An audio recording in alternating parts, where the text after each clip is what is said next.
you so much for inviting me to be here. It's always such a pleasure to be in Berlin. In many ways, this city symbolizes what I believe could be the future. I'm here with our cohort, Fashion Open Studio, which is a group of designers that come from all over the world. And in this case, many are Berlin-based and based in Germany, and a few are international. And it seems really pertinent that you've invited me to speak about smaller, different, more localized ecosystems and the impact that they can have globally. This is very much something that I believe and have worked towards pretty much my entire career. I've seen this fashion industry gigantify itself and somehow take up so much space and yet become more and more uniform and giving less and less visibility to smaller, localized, more unique realities that we are progressively forgetting all about.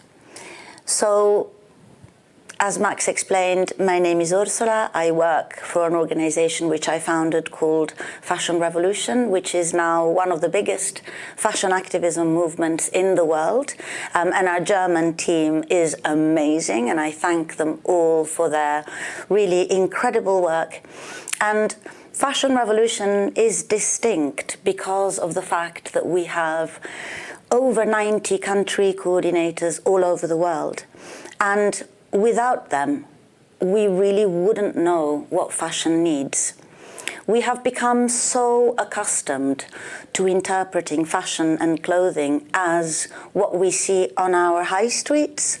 And our high streets these days, let's face it, they're the same, from Milan to Mumbai, from Domodossola to Delhi, from Berlin to Bari. And in fact, I feel that fashion is a language made of threads, is a language that connects people. It could be a dialect even. And we are forgetting these entities, we are forgetting this culture in favor of what it is that we know now, which is the mainstream. And personally, I feel that it is a huge loss, especially right now, when we are facing a potential crisis and each and every one of us is asked to stand up and potentially become a part of the solution. What excites me about what I see when it comes to smaller solutions and systems in the fashion industry, which are being invented and created right now all over the world, is how each and every innovator is actually working within their communities, but their impact could be enormous. And that's not because they're looking for scale, but because they are ready for replication. This is how nature works. Nature doesn't make things gigantic as soon as they work, but it does replicate their scope everywhere. Each a little unique, each in their own way. And for me, this is really the type of fashion industry that I want to see. Fashion and clothing affect 100% of the population. We all wear clothes, meaning that when we wake up every day, every morning, we can speak with the clothes that we wear. We can make a difference. We can start a conversation. And although, of course, the individual is never really enough to change the world, the individual can start that journey, and along the individual can come a collective of people that are willing to follow and willing to share. And this is really what I feel we're doing right now. We are changing this industry not by looking at the giants that we've been seeing for the last 20, 30 years, but really celebrating those new innovators that are designing not just clothes, not just collections, but the systems that go around these clothing and these collections. I'm thinking longevity, I'm thinking designers that are creatively reusing found objects in a myriad of different design signatures, because reusing really isn't about the end product, but the process. We all do it in a different way. I think the industry, the mainstream industry, the big industry, is standing up and taking notice, partly because it's way harder for them to change than it is for a nimble designer to embrace innovation and think of something new.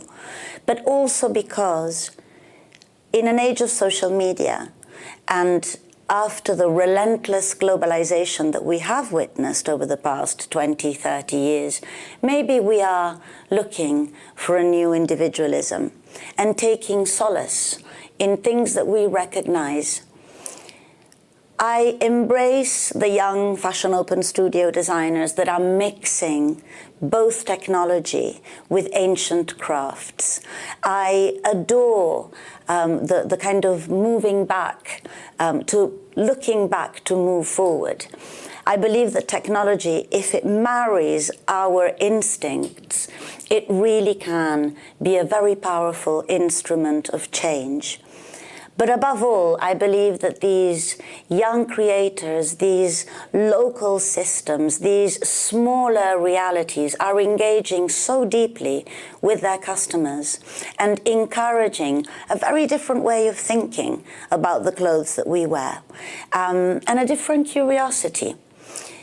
Providing the kind of information which we all need to have about the clothes that we wear, and that's who made them. How were they made? What's in the clothes that I wear? What's in these ingredients? These types of informations are difficult for the bigger brands to be able to provide them to the customers, but more instinctive and more readily available when it comes to the smaller entities.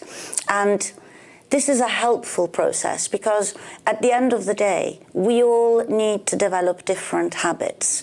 We all need to look for clothes that fit our sizes, but above all, that fit our principles as people. We're not just consumers, we're citizens.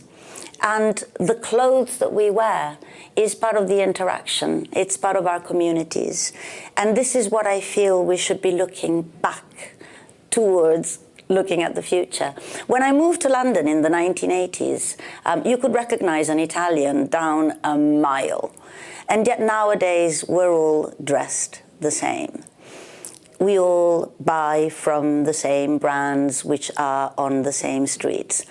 Let's bring back the innovation, let's bring back the small, let's bring back the communities, let's find the people and the organizations that really put us in touch with our soul, with our soil, and with this hugely brilliant culture of fashion, which is, been with us for millennia. We all wear clothes, we've all worn clothes, they are an expression of who we are as people. So for this reason, I really am delighted to be here, delighted to support younger designers and emerging brands, delighted to be wearing the kind of clothes that will last me a lifetime and then will last a lifetime to the people I pass them on to. Let's make stories with the clothes that we wear, and really use them as a way to describe what we feel and our individualism as people. Organizations such as Fashion Revolution, events such as the 2030 Fashion Summit, bring together the people that are willing to make those changes. But change won't happen unless we all take part and unless we all really dig into the knowledge of what we need to do to be a part of the solution and not any longer a part of the problem. It is difficult, it is daunting, but we can do it, provided we have the commitment and the sincerity and the rigor to do it all together. So again, thank you for inviting me and have a wonderful, wonderful event.